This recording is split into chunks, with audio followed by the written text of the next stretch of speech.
There are many ways to play arpeggios, like repeating note groups over the octave. One note per string arpeggios. Traditional in-position shapes.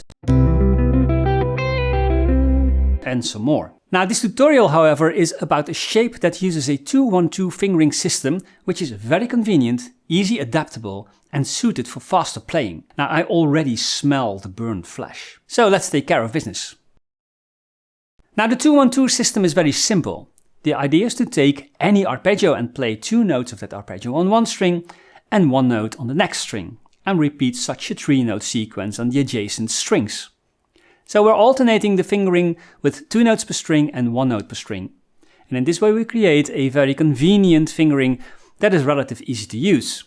So in fact it's often called a 2-1-2 system, but a better name would probably be either a 2-1 system or a 2-1-2-1 system, which reflects the repeating sequence more accurate. Anyway, who gives a toss, right? I think we can get the best results by starting on the 5th string, but you can adapt it for the root on the 6th string yourself. Now we will also see that you can use these shapes, and any 7-chord shape for that matter, to create modal sounds like Dorian, Frisian, Lydian and Mixolydian, and even Locrian. Now of course this system of approaching arpeggios is just another way and not the absolute way to go. I mean, that's obvious, right? Still, it has some practical advantages not only for playing arpeggios, but also for revealing the chord structures. But the most obvious advantage is maybe the fluency and speed that you can gain from this system. You will experience how easy these arpeggios are laid out on the neck of the guitar, and it's also quite easy to change the arpeggios from, for instance, an E major 7 arpeggio to a more colorful extended E major 9 or E major 13 arpeggio by altering just 1 note in that arpeggio. And finally, the shapes that are produced by this 2-1-2 system are easy to learn by heart because of the transparent structure. And also the chord structures are easy to discover with this layout. So let's quickly move on to the actual shapes. Now the first shapes we're going to look at is the minor 7 shape on the root E. And this E minor 7 chord contains the root, the minor 3rd, the perfect 5th and the minor 7th. We'll start on the 5th string with the root E in the 7th position and the minor 3rd G in the 10th fret. Use the index finger and pink. Then on the 4th string, just 1 note, the 5th B with the ring finger. Then 2 notes on the 3rd string, the minor 7 D and the root E on the 5th and 7th fret with the index and ring finger. Then just 1 note on the 2nd string, the minor 3rd G on the 8th fret with the middle finger. And finally 2 notes on the 1st string, the 5th B and the minor 7 D on the 7th and 10th fret with the index finger in pink. So here's the shape.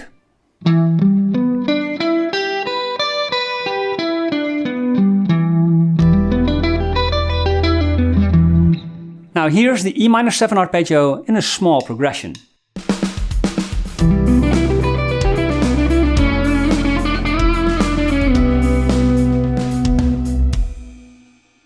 So this will be our model for other 7 arpeggios, like the major arpeggios, the major 7 and the dominant 7 arpeggios, the minor arpeggios like the minor 7 and the minor major 7 arpeggios, the diminished arpeggios like the minor 7 flat 5 and the diminished 7 arpeggio, and the augmented arpeggios like the major 7 sharp 5 and the dominant 7 sharp 5 arpeggio.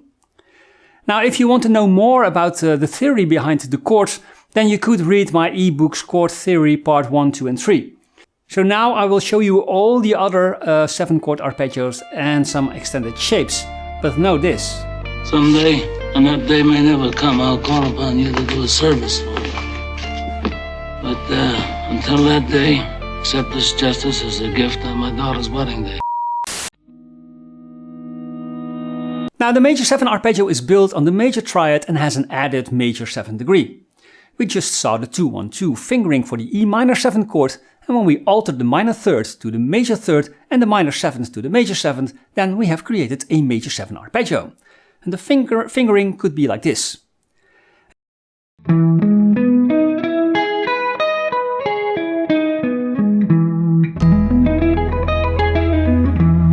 And as you can see, it's a little tricky with that rolling finger, but you can work around that by using this fingering. Or change the arpeggio altogether to a major 9 arpeggio by replacing the root on the 3rd string with the 9th F sharp.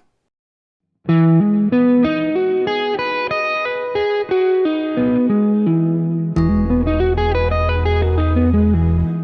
play the A major 9 arpeggio over the A major 7 chord in this progression: C major 7, A major 7, E major 7.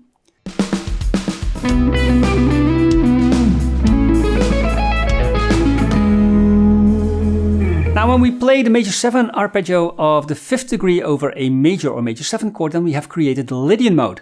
Play G major 7 over C major 7. G major 7 is the upper structure of the Lydian C major 9 sharp 11 chord.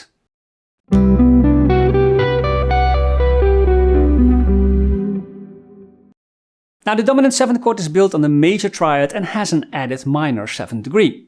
So if we take the major 7 shape from just now and change the major 7 into a minor 7, then we're all set and done.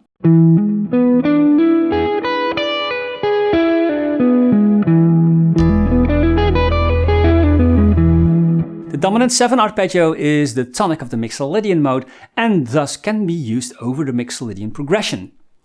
But most likely you want to play this arpeggio over a dominant 5th degree in a major or a minor key. Now you can either use a rolling middle finger or a classical fingering. Now we can quickly turn this into a dominant 9 arpeggio by replacing the root E on the 3rd string by the 9th F sharp. And this results in an even easier fingering.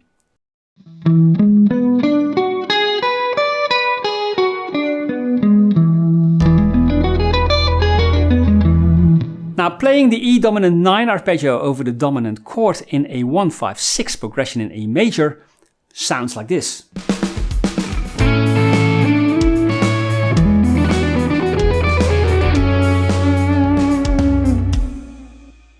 Now as the name suggests, the arpeggio looks a lot like the dominant 7 arpeggio, but it has an augmented 5th degree. And this makes it the so-called altered dominant arpeggio, which is used as a colorful alternative for the 5th degree in, for instance, a 2-5-1 progression. So when we raise the 5th in a dominant 7 arpeggio, we'll end up with this dominant 7 sharp 5 arpeggio.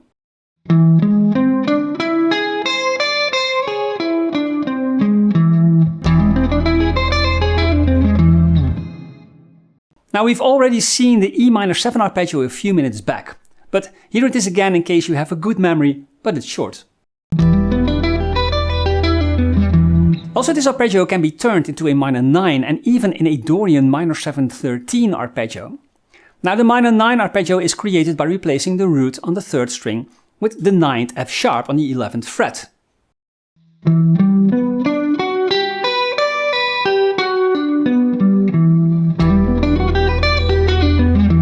The 13 is the same note as the major 6th and is a characteristic note in the Dorian mode or scale.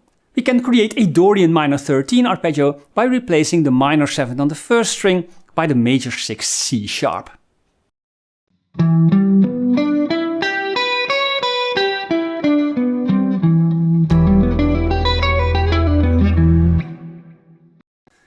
The only difference between a minor 7 and a minor major 7 chord is that the minor major 7 chord has a major 7th degree instead of a minor 7th degree. So the minor major 7 chord contains the root, the minor 3rd, the perfect 5th and a major 7th degree. So replacing the minor 7th in a minor 7 arpeggio with a major 7th will turn this into a minor major 7 arpeggio.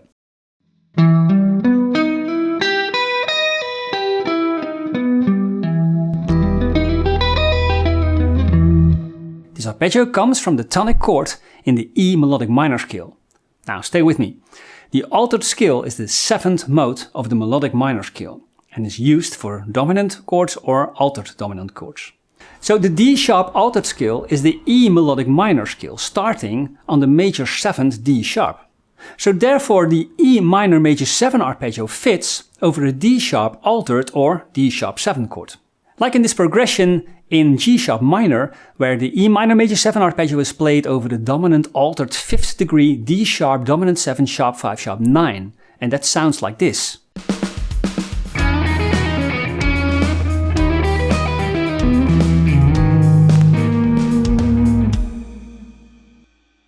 Now the minor 7 flat 5 arpeggio, or the half diminished arpeggio, is a minor 7 arpeggio with the diminished 5th degree. An E minor 7 flat 5 arpeggio contains the root E, the minor 3rd G, the diminished 5th B flat, and the minor 7 D. So replacing the perfect 5th for a diminished 5th will change the minor 7 arpeggio into a minor 7 flat 5 arpeggio.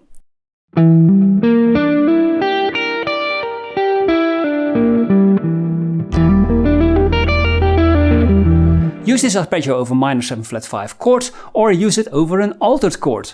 To do that, play the minor 7 flat 5 arpeggio of the minor 7th degree over an altered chord. For instance, play E minor 7 flat 5 over the F sharp altered chord.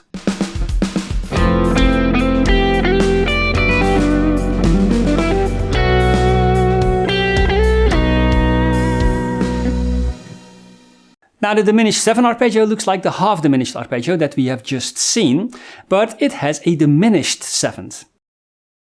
The result is a symmetrical chord where the tonal distances between each note of the chord are all minor thirds. So lowering the minor 7th to a diminished 7th in the minor 7 flat 5 arpeggio creates a full diminished 7 arpeggio. Now this arpeggio can be used not only over diminished 7 chords but also over dominant 7 chords by playing the diminished arpeggio of the major 3rd degree, the 5th degree, or minor 7th degree, or even the minor 2nd degree.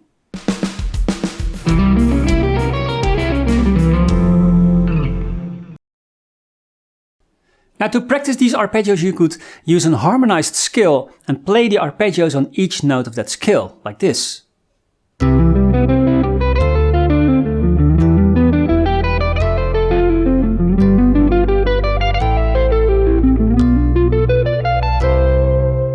You could also practice the arpeggios in a more harmonic way, for instance in a 2-5-1 cadence in a major or a minor key.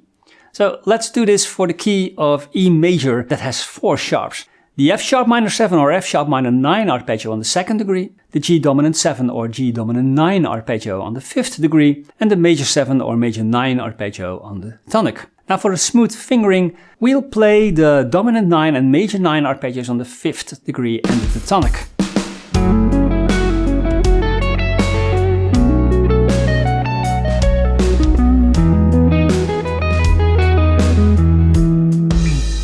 Practice other arpeggios, we can do the same with the 2-5-1 progression in a minor key. In E minor, we'll need the minor 7 flat 5 arpeggio on the 2nd degree, the dominant 7 sharp 5 arpeggio on the 5th degree to make it altered, and again a minor 7 arpeggio on the tonic.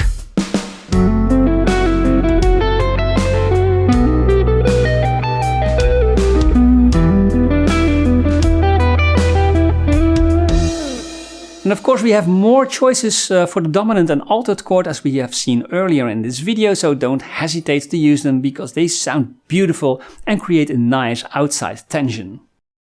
Now not only have we found a technical convenient way to play arpeggios, but we have also found a transparent system that makes it possible for us to find a particular arpeggio on the neck of the guitar by learning one shape, for instance the major 7 shape, and adapt this to the other types of 7 chords that we want by changing 1 or 2 notes. Like I said before, it's just one of the many ways to play arpeggios, and I think this is a good one. So have fun with this, and I see you next time. Just subscribe for more, like if you like, and write your own experience or opinion in the comments. And check out the ebook store for my tutorials on paper. I wish you well. Bye.